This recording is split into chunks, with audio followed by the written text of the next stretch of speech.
Eu quero conversar com vocês, meus irmãos, sobre esse tema.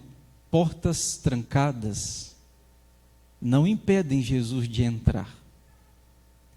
Portas fechadas não impedem Jesus de entrar.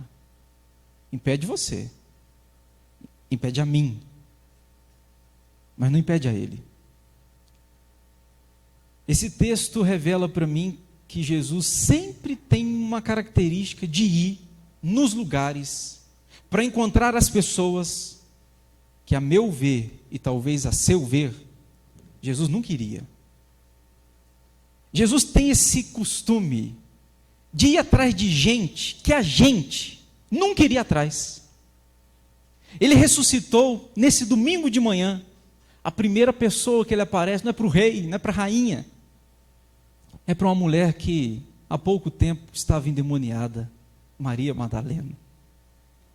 Ele vai atrás de 2 homens que estão indo na direção errada, a caminho de Emaús. Eu não iria atrás deles. Querem ir, que vão. Mas Jesus não pensa assim.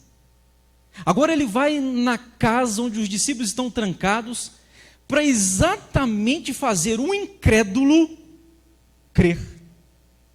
Porque na nossa visão não crer, falando um português, que se exploda, né? Você vira com a sua descrença, com o seu ateísmo. Mas Jesus não. Ele não crê, eu vou atrás dele. Você não crê, ele vai atrás de você. Eu vejo nesse texto aqui, meus irmãos, porque nós estamos naquela semana. Uma semana marcante, que fez desta história, da minha vida e da sua vida, uma história diferente. Naquela semana o Senhor Jesus sofreu, naquela semana pagou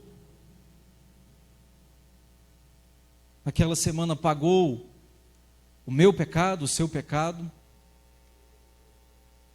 E diz a Bíblia que quando ele morre, o véu do templo se rasga. A gente acha que o véu do templo é como aquelas cortinas que a gente tem na casa da gente. O véu do templo tinha 20 centímetros de espessura. A minha mão tem mais ou menos 23 centímetros no meu palmo. Você imagina um véu dessa espessura. Quando Jesus morre e ressuscita, diz a Bíblia que esse véu rasga de cima a baixo, como quem rasga um papel, como quem rasga uma cartolina. Um véu de 20 centímetros pesando mais de 2 toneladas. Ali estava a nossa salvação. Ali estava sendo percebida e notória que agora você tem acesso a Deus por causa daquela morte e daquela ressurreição. Diz a Bíblia que ao meio-dia, naquela sexta-feira, virou noite. Um dia marcante, onde o nosso Salvador, o nosso Deus, deu a vida por nós. Mas ao domingo, foi o dia glorioso. Porque naquele dia, nós lemos Romanos 8, que o Espírito Santo foi quem ressuscitou Jesus dentre os mortos. E este mesmo Espírito habita em mim e em você. E é este Espírito quem nos ressuscitará. Diz a Bíblia que Jesus aparece para aquela mulher. Jesus aparece agora, anda com os discípulos a caminho de Emaús e vai aparecer aqui. Entra naquela casa com as portas trancadas e a primeira coisa que Jesus diz: Shalom Adonai, paz seja convosco. Por que Jesus diz paz?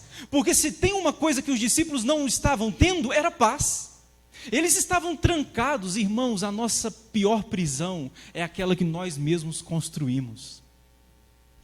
A pior prisão de um homem não é aquela que ele fica atrás das grades, embora essa seja terrível, mas a pior prisão é aquela que você mesmo entra dentro. Sabe o que eu estou falando?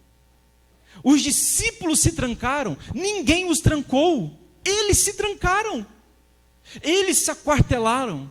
Jesus vai lá naquela casa e diz: paz seja convosco. O grande problema desse texto é que tem um ausente, e o ausente é aquele que a gente de vez em quando lembra dele, o Tomé. Os discípulos saem dali, encontram com Tomé e dizem: Tomé, Tomé, nós vimos o Senhor. Você já ficou empolgado para falar alguma coisa para os outros? Nós vimos o Senhor, Tomé. E Tomé, vai me desculpar, mas eu não consigo acreditar, não. E não tem jeito, eu não acredito. Tomé, nós vimos. Nós percebemos, não é só eu que estou falando, não, tem um grupo aqui. Não, eu só acredito se eu puser a mão lá. De outro modo não vou acreditar. Diz a Bíblia que passa 7 dias. O domingo seguinte. No domingo seguinte, Jesus vai do mesmo jeito. Eles estão lá dentro da casa e Jesus aparece no meio deles e diz assim: Shalom Adonai, paz seja convosco. E depois de dizer paz seja convosco, ele se dirige a Tomé. Põe o dedo, Tomé, veja as minhas marcas, toque em mim. Tomé toca, ele diz: Senhor meu e Deus meu. O descrente agora é crente, o ateu agora é filho, aquele que não acreditava agora acredita. Por quê? Porque o Senhor Jesus foi até ele. Sabe por que você acredita? Você acredita não é por mérito seu, você acredita porque o Senhor quis se revelar a você. Ele quer se apresentar a você, Ele quer que você o conheça, de outro modo você não o conheceria. Eu separei aqui, meus irmãos, algumas aplicações para a minha vida e para a sua vida. Primeiro, preste atenção. A ausência tem o poder de nos roubar experiências. Jesus estava lá, mas Tomé não estava. A ausência nos rouba experiência. Quem se ausenta, perde alguma coisa. Quem se ausentou neste culto, perdeu a experiência de estar no culto. O pai que se ausenta do filho, tira do filho a experiência do que é ter um pai. O filho que se ausenta da família, dos pais, da mãe, tira dos pais a experiência do que é conviver com o filho. A ausência tem o poder de nos roubar experiências. Jesus estava lá, mas Tomé estava ausente. Tomé estava ausente. Sabe o que me chama a atenção aqui, irmãos? É que a gente critica às vezes Tomé, mas eu vejo nele uma sinceridade. Jesus prefere, escute o que eu estou te dizendo aqui, é melhor um incrédulo sincero do que um crente hipócrita. É melhor um incrédulo sincero do que um crente hipócrita. Jesus vai atrás de um cara que diz o seguinte: eu não consigo crer. Eu admito que não creio, porque ele poderia fazer a campanha da boa vizinhança e dizer o seguinte: vocês viram? Não tá então. Eu creio, eu acredito. Acredita nada. Ele admite o seu sentimento, ele diz: gente, eu não consigo crer. Vocês viram e creram, mas eu não vi, então não consigo acreditar. Ele é sincero. Deus ama pessoas sinceras. Deus foi atrás de alguém que admitiu que não cria, mas que não foi hipócrita. O problema de muita gente é que vive uma hipocrisia para mascarar a sua impiedade. Meus irmãos, a ausência tem o poder de roubar experiências. Segundo, escute essa aqui. A sinceridade do coração nos dá experiências que a falsidade jamais dará. Você está prestando atenção? A sinceridade do coração. O que é ser sincero? Sem cera, né? Você não tem cera. Tá limpo, verdadeiro, puro. A sinceridade de coração nos dá experiências que a falsidade nunca nos dará. Tomé não crê, mas é sincero.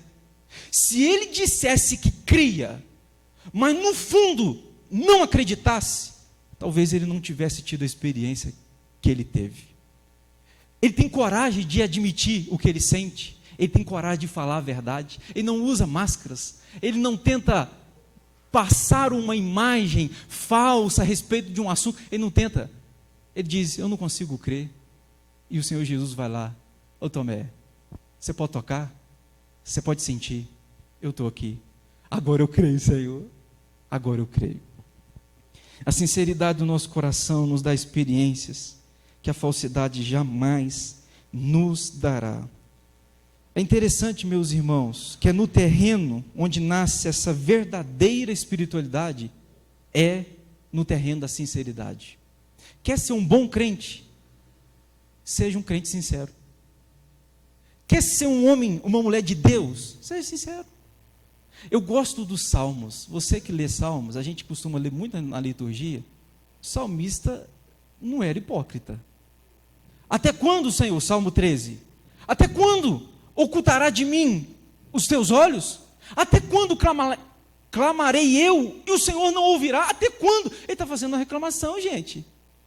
Ele poderia simplesmente dizer o seguinte: está tudo bem, vou ser sincero, mas ele tem peito para falar com Deus e falar o que o coração dele de fato sente. É melhor você falar com Deus a verdade, e ainda que essa verdade seja aparentemente algo ruim, do que você mascarar, fazer um discurso diante de Deus encantador, para camuflar uma impiedade do coração. Perceba, meus irmãos, que a sinceridade no coração nos dá experiências que a falsidade jamais nos dará. Jamais nos dará. É interessante que Jesus anda com aqueles dois homens que estão no caminho de Emaús, né? E Jesus faz uma pergunta para eles: aqui, o que está acontecendo? Para onde vocês estão indo? Nós estamos indo para Emaús. O senhor não sabe o que aconteceu, não? Estão falando com Jesus. Você não sabe o que aconteceu, não, Jesus? O quê? O que aconteceu? O rei, aquele que era o nosso Senhor, morreu, e nós agora estamos voltando. Aí Jesus diz a Bíblia que começa a expor, através das Escrituras, o que a Escritura dizia a seu respeito. De repente aqueles dois homens entenderam que se tratava de Jesus, e agora eles voltam para Jerusalém. Irmãos, é melhor ser um crente sincero do que um crente hipócrita.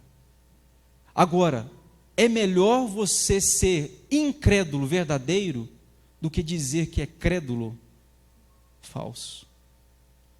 Porque atrai mais ao nosso Senhor aquele que tem um coração sincero do que aquele que tem muito discurso, mas pouca verdade de coração.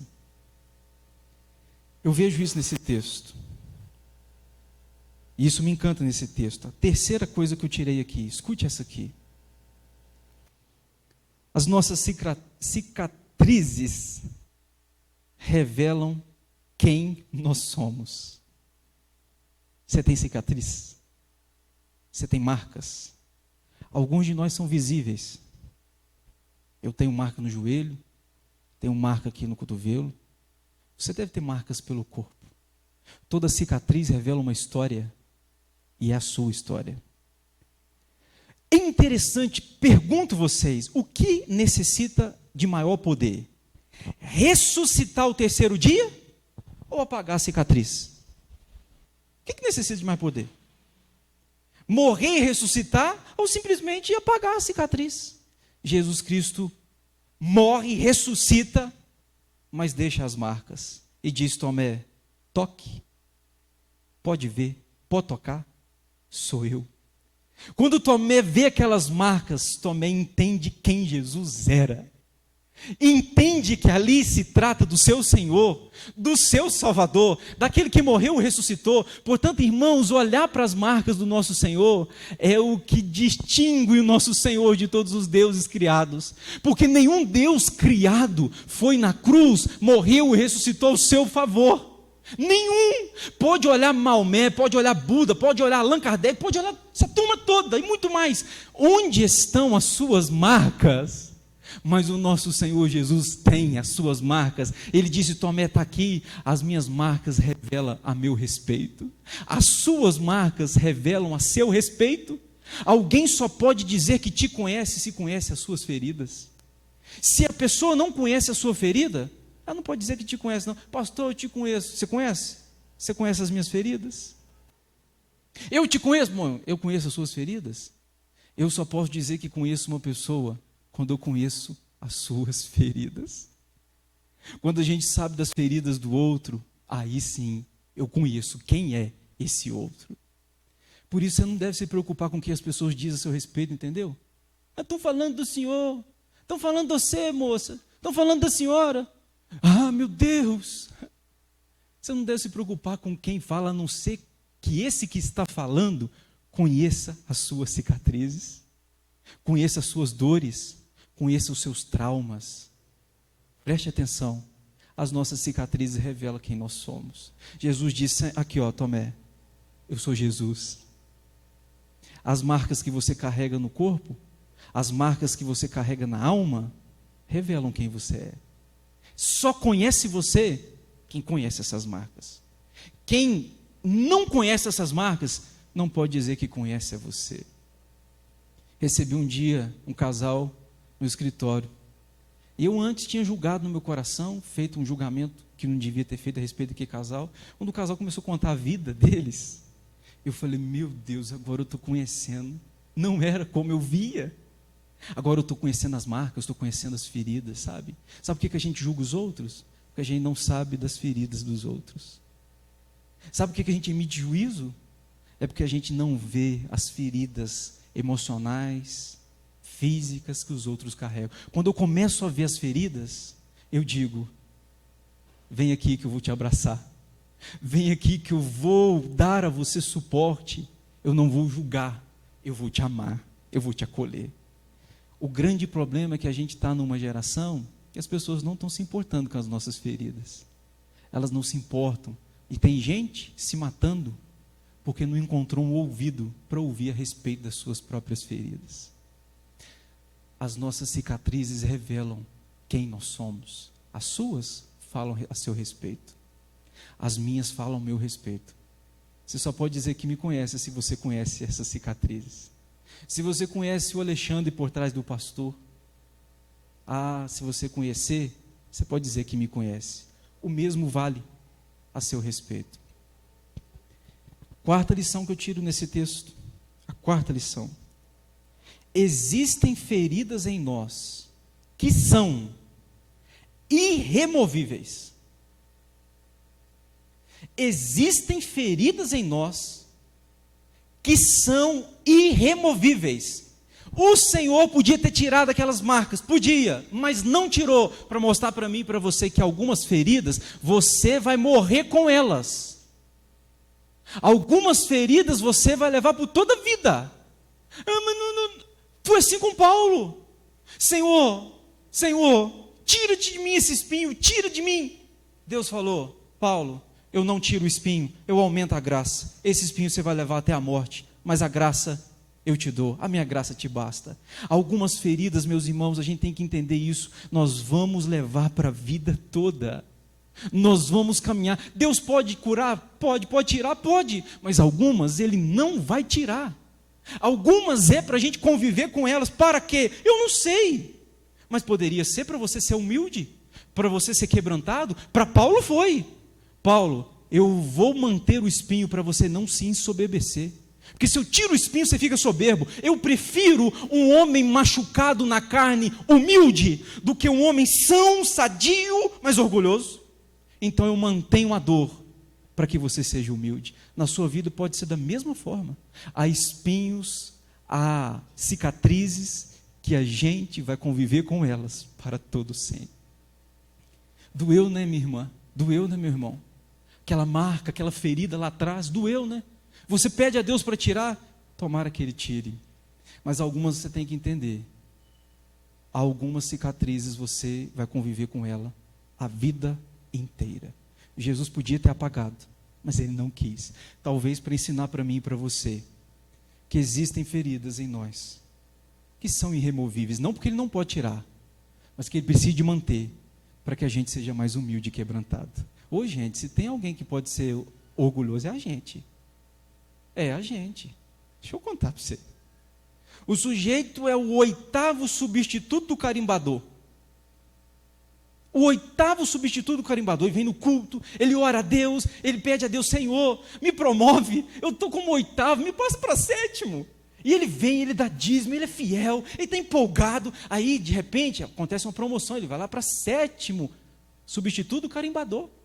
Daqui a pouco ele passa para o quinto, daqui a pouco ele virou o gerente. Aí aquele que era todo piedoso, todo cheio de Deus, agora ele já chega para aquele que estava lá na posição que ele estava, o oitavo substituto carimbador. Respeita, viu? Que está falando o chefe. Irmãos, nós temos esse potencial. Se tem alguém que pode ser orgulhoso, somos eu e você. Não faz nada, você vai ver o monstro que você vira. Deixa rodar, você vai ver o diabo que há em você e em mim, expressando pelas nossas atitudes e os nossos atos. Por isso que Deus tem que trabalhar na nossa vida para nos manter quebrantados, sabe? A cicatriz que Ele vai deixar, como deixou com Paulo. Paulo, eu vou deixar esse espinho para você não se ensoberbecer. Eu prefiro um homem doente, mas humilde, do que alguém sadio, mas orgulhoso. Eu prefiro. E a minha última lição que eu tiro desse texto, aqui é a preciosa. Não é necessário ver, mas crer. Foi o que Jesus falou para Tomé. Bem-aventurados que não viram e creram. Deixa eu te fazer uma perguntinha. Você já viu alguma coisa? Você já viu um anjo? Você já viu Jesus? Eu nunca vi. Anjo, nem pena, nem asa, nunca vi. Estava pregando em Conceição de Ipanema, início do meu ministério, e uma irmã chegou na porta da igreja, toda assim ressabiada, porque nós somos crentes, nós somos presbiterianos, que esse negócio de visão, a gente tem uns 3 pés atrás, até pé que a gente não tem, a gente põe atrás. A irmã chegou na porta da igreja, depois que eu preguei, ela falou, pastor, eu queria falar um negócio para o senhor, mas não sei se eu devo te contar o que eu tenho para te contar. Posso te contar o que eu tenho para te contar? Aí eu falei, filho, como é que eu vou saber se você pode ou não me contar, ou se você nem contou? Aí tá, vou te contar, pastor, mas aí, o senhor me perdoa se eu estiver errado. Eu vi, pastor, ela falou, quando eu estava pregando, eu vi 2 anjos, é um negócio exponencial. Eu vi 2 anjos do lado do Senhor, eles te sustentavam, eles estavam com vestes brancas, resplandecentes. O Senhor pregava e eles estavam ali, dando todo o sustento para o Senhor. O Senhor não fica bravo comigo, não? Bravo comigo, não? Eu falei assim, eu não estou bravo com você, não. Eu estou triste de não ter visto nada. Porque, puxa vida, eu que estou pregando. Você está lá, viu tudo isso, eu não senti nenhum vento. Irmão, nunca vi nada. Nunca vi nada. Esses olhos meus só veem aquilo que você está vendo. Nunca vi nada. Você viu? Mas Jesus disse, bem-aventurado aqueles que não veem, mas creem. Apesar de nunca ter visto, eu creio. Apesar de nunca ter sentido um vento diferente, eu creio que o Senhor Jesus controla a minha vida. Eu creio que Ele é meu Senhor, eu creio que Ele é o meu Salvador, eu creio que Ele está comigo, ainda que eu não sinta a sua presença. Eu creio, mesmo sem sentir, sem ver, porque fé não necessita de visão. A hora que eu precisar de ver, eu não preciso ter fé mais. Não é necessário ver, é necessário crer. Bem-aventurado aqueles que não viram e creram. Eu não sei se com o pastor Gênesis aconteceu isso, mas comigo aconteceu. Cheguei no seminário, os professores sempre querem conhecer a gente, aí perguntam, né? Como é que foi seu chamado? Aí tem uns que contam uns negócios bacanas. Eu estava na igreja, senti um calafrio, e aí uma voz falou no meu ouvido, vai para o seminário, eu quero fazer de você um profeta das nações. Aleluia! Chega na minha vez, Alexandre, eu quero saber como é que é o seu chamado. Ô pastor, rapaz, eu só queria servir a Deus, não escutei voz nenhuma. Anjo nunca falou nada, não chegou um profeta, não chegou nada. Eu só queria servir a Deus melhor. Entendi que eu precisava de ir para o seminário. Não é anjo, é questão de fé. Não é visão, é questão de entendimento.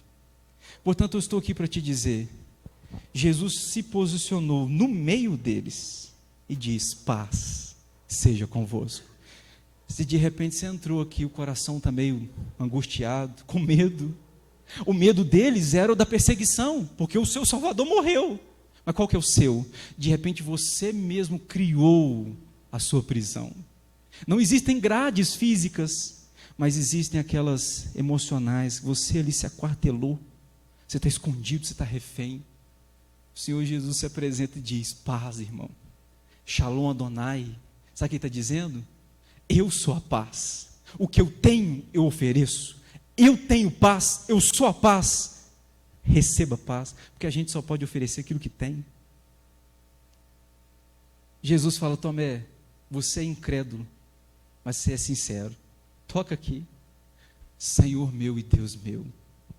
Jesus diz: bem-aventurado aqueles que não viram e creram. Então eu estou aqui para te dizer isso. De repente você está cheio de perguntas, cheio de preocupações, dúvidas. Você não vê nada. Mas eu estou aqui para te dizer, meu irmão, não é questão de ver, é questão de crer. Eu sei que Deus está aqui não é porque eu o vejo, é porque eu creio. E creio porque Ele prometeu. Se Ele prometeu, eu posso crer. Toda fé tem uma base. A base é a promessa do nosso Senhor. Portanto, Ele está aqui para dizer para mim e para você. Talvez você só o verá, e acredito eu que isso vai ser na eternidade. Mas aqui é questão de fé. É questão de você entender, Senhor, eu quero que o Senhor esteja comigo. E eu quero conhecer as suas marcas, as suas feridas. Está difícil encontrar evangélico no meio dos crentes. Está difícil encontrar evangélico no meio dos crentes. Porque o evangélico verdadeiro, que vive o evangelho, é aquele que procura conhecer as marcas do seu Senhor. É aquele que todo dia quer, como Tomé: Senhor, revele-se a mim, porque eu quero conhecer mais a teu respeito. O nosso Senhor é diferente, irmãos, é único. Ele se distingue de todos os outros, porque foi o único que morreu, ressuscitou e disse: pode tocar, eu tenho as marcas. Essas marcas representam amor, representam perdão. Vamos ficar em pé para a gente orar?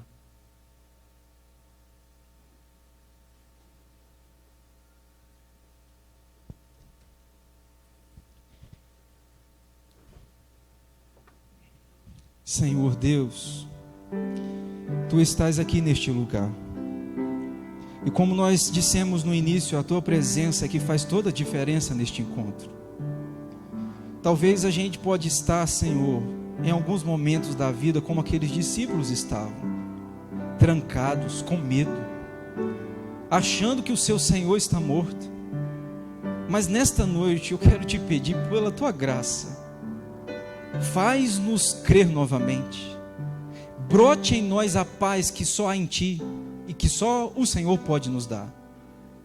Ponha no nosso interior, no nosso coração, esta fé sincera, verdadeira, que mesmo não vendo, crê mais do que se nós estivéssemos vendo. Consola-nos, ó Deus, nesta noite. Esteja presente no centro do nosso coração. Fortifica-nos. O fato de o Senhor aparecer ali, o Senhor estava dizendo que o Senhor não perdeu, o Senhor venceu. Que o reino continua, que o Teu reino avança. E hoje nós lembramos, ó Deus, que este Jesus que lá atrás morreu e ressuscitou, Ele vai voltar para nos buscar. Talvez vai nos encontrar numa quarentena, vai nos encontrar aquartelados. Mas louvado seja o Senhor, porque o Senhor vem. O Senhor vem. E agora, meus irmãos, fiquem em paz. Que a graça de Jesus, o amor de Deus, a comunhão e a consolação do Espírito Santo seja sobre a sua vida, meu irmão e minha irmã, e sobre a sua vida permaneça hoje e pelos séculos dos séculos. Amém.